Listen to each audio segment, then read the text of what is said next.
အားလုံးပဲမင်္ဂလာပါကျွန်တော်တို့ဒီဗီဒီယိုထဲမှာတော့ကျွန်တော်တို့ AWS မှာ VPC စောက်ပြပေးသွားမှာဖြစ်ပါတယ်အဲ့တော့ပထမဦးဆုံးကျွန်တော်တို့ AWS ကိုကျွန်တော်တို့ဝင်ဖို့ဆိုရင် Google ကနေပြီးတော့နော် AWS console ဆိုပြီးတော့ရှာလိုက်တယ်ဆိုရင်နော် AWS management console ဆိုတဲ့ဟာကိုတွေ့ရလိမ့်မယ်အဲ့တော့အဲ့ဒီဟာကိုကျွန်တော်တို့ click နှိပ်လိုက်တယ်ဆိုရင်ဒီ AWS login page ကိုရောက်သွားလိမ့်မယ်ပေါ့နော်အဲ့တော့ login page ကို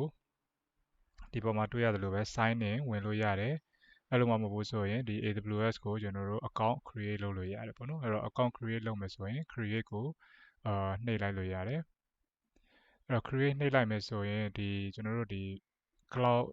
platform တွေကပေါ့နော်ဥပမာ AWS နေနေ Google နေနေစတဲ့ cloud platform တွေကကျွန်တော်တို့ဒီသူတို့ရှိမှာ free tier ဆိုတဲ့ account မျိုးရှိတယ်အဲ့တော့ဒီ free tier account ကဘာလဲဆိုတော့သူတို့သတ်မှတ်ထားတဲ့ကျွန်တော်တို့ဒီ resource တွေကိုသတ်မှတ်ထားတဲ့အချိန်အတွင်းမှာကျွန်တော် free သုံးလို့ရတယ်ဥပမာထားပါတော့ဒီ AWS မှာဆိုရင်ကျွန်တော်တစ်နှစ်free tier account ရှိတယ်အဲ့တော့အဲ့တစ်နှစ်အတွင်းမှာဟိုမှာကိုကကျွန်တော်တို့ဒီ computer EC2 ဆိုရင်ဘယ်နှစ်နာရီ run မယ်ဆိုရင်ဘယ်နှစ်နာရီ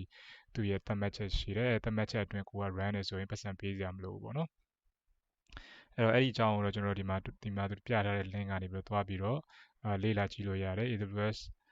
amazon.com/free ဆိုပြီးတော့ရိုက်ပြီးတော့အဲ့တော့ပထမဦးဆုံးကျွန်တော်တို့ sign up လုပ်ဖို့လိုတာကတော့ email address လိုမယ်ပေါ့နော် email address လိုမယ်ပြီးတော့ sign up လုပ်ပြီး login ဝင်ပြီးသွားတယ်ဆိုရင်ကျွန်တော်တို့ဒီသူကိုရဲ့ဒီ bank information credit card တို့ဘာလို့လဲဒါသူ request လုပ်တယ်ပေါ့နော်ဒါပေမဲ့ charging တော့မလုပ်ဘူး charging ကခုနကပြောတဲ့သူ့ရဲ့တစ်နှစ်ပြီးသွားတဲ့အချိန်တော့မဟုတ်ရင်ကိုသုံးတဲ့ resource တွေကသူသတ်မှတ်ထားတဲ့ limit ထက်ကျော်သွားရင်စပြီးတော့ပတ်စံ charge လုပ်တယ်ပေါ့နော်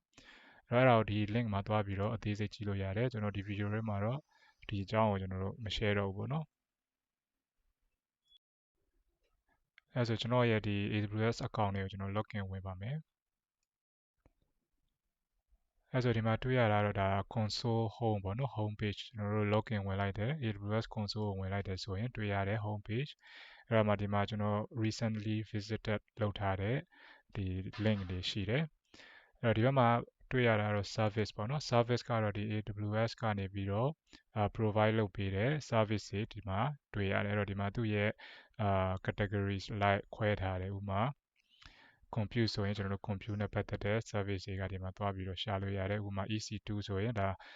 server ပဲပေါ့နော် virtual server create လုပ်မှာဆိုရင်ကျွန်တော်တို့ဒီ EC2 တွေကိုသွားပြီး create လုပ်ရတယ်ဥပမာ network နဲ့ဆို network နဲ့ပတ်သက်တဲ့ဟာဆိုရင်လည်း network ပေါ့နော်အဲ့တော့ဒါကသူ့ရဲ့ service တွေဒီမှာသွားပြီးတော့ကိုကရှာလို့ရတယ်အဲ့တော့နောက်ဒီမှာတွေ့ရတာကတော့ဗာလဲဆိုတော့ဒါကကျွန်တော်တို့ AWS ရဲ့region တွေပေါ့နော်အဲ့တော့ AWS ကကျွန်တော်တို့ region တွေရှိတယ်အဲ့တော့အဲ့ region တွေမှာကိုကဘယ် region မှာ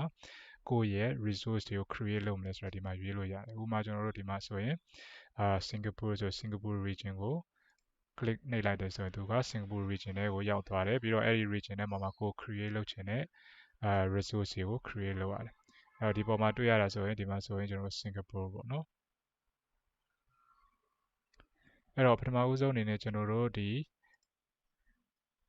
မှာတွေ့ရတဲ့ AWS မှာပထမဦးဆုံးကျွန်တော်တို့ VPC create လုပ်မယ်အဲ့တော့ VPC A เนาะဒီ Singapore region မှာကျွန်တော်တို့ VPC A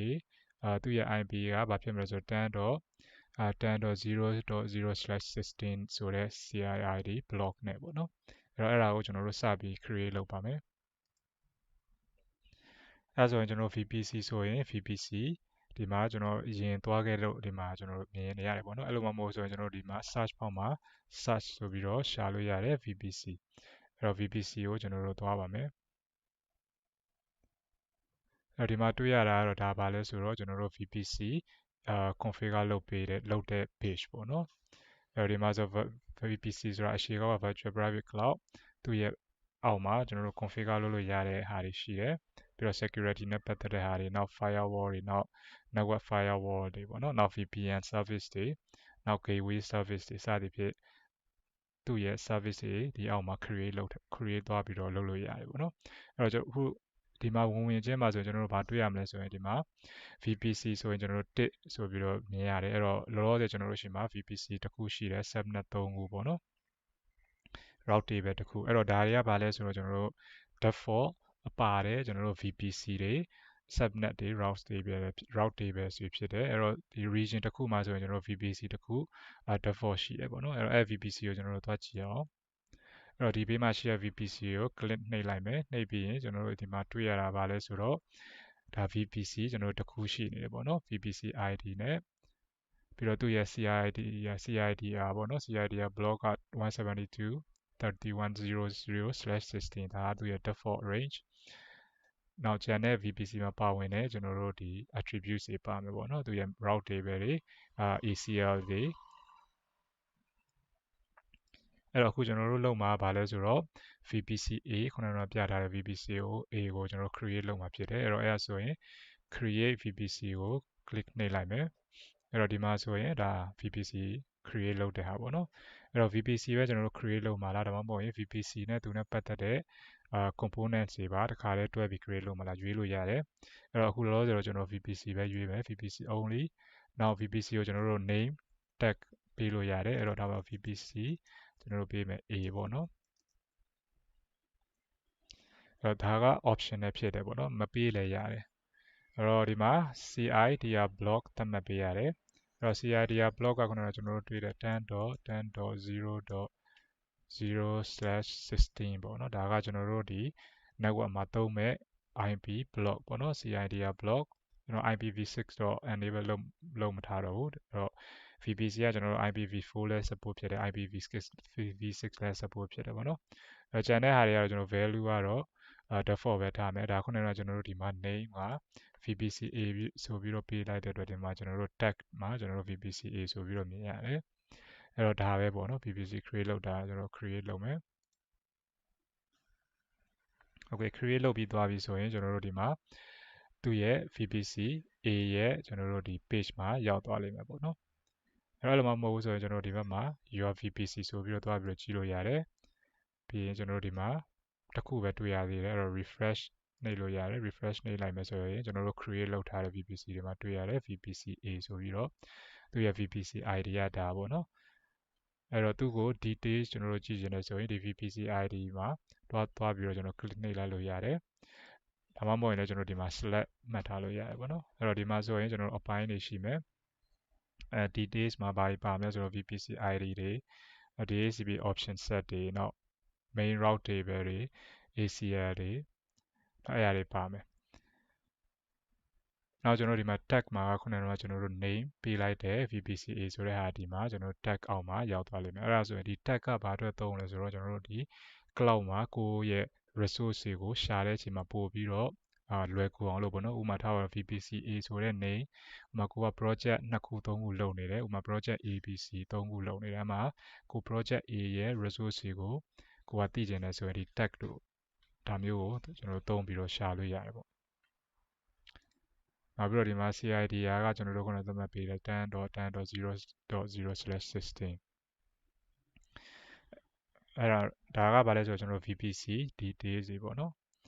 အဲ့တော့ဒီမှာဆိုရင်ကျွန်တော်တို့ VPC နှစ်ခုမှာဆိုရင်နောက်တစ်ခုကျွန်တော်ဒီမှာပြရမှာဆိုရင်ဒါ default VPC ပေါ့နော်အဲ့တော့ default VPC ကကျွန်တော်တို့ကဒီအပေါ်ကဟာကကျွန်တော်တို့ default VPC ဒီအောက်ကဟာကျတော့ကျွန်တော်တို့ခုနက manually create လုပ်ထားတာကျတော့ no ပေါ့နော်အဲ့ဒါကိုကျွန်တော်တို့ manually create လုပ်ထားတဲ့ VPC အဲ့တော့နောက်ပိုင်းမှာဒီ default VPC ကိုကျွန်တော်ဆက်ပြီးတော့ sharing လုပ်ပေးသွားပါမယ်အခုလောလောဆယ်မှာတော့ကျွန်တော်တို့ဒီမှာအဲ့ဒါဆိုရင်ကျွန်တော်တို့ဒီမှာတွေ့ရတဲ့အတိုင်းเนาะဒီ create လုပ်ပြီးသွားပြီပေါ့နော်ကျွန်တော်တို့ Singapore region မှာ VPCA သူရဲ့ CIDR block က 10.10.0.0/16 ဆိုတဲ့ဒီကိုတွေရဲ့ဒီ VPC ကို create လုပ်ပြီးသွားပြီဖြစ်တယ်အဲ့တော့ကျေးဇူးတင်ပါတယ်အဲ့ဒါဆိုနောက်ဗီဒီယိုတွေမှာကျွန်တော်တို့ဆက်ပြီးတော့ဒီဟာကိုset up လုပ်ပြီးတော့သွားပါမယ်အဲ့တော့နောက်ဗီဒီယိုတွေမှာပြန်ပြီးတော့တွေ့ပါမယ်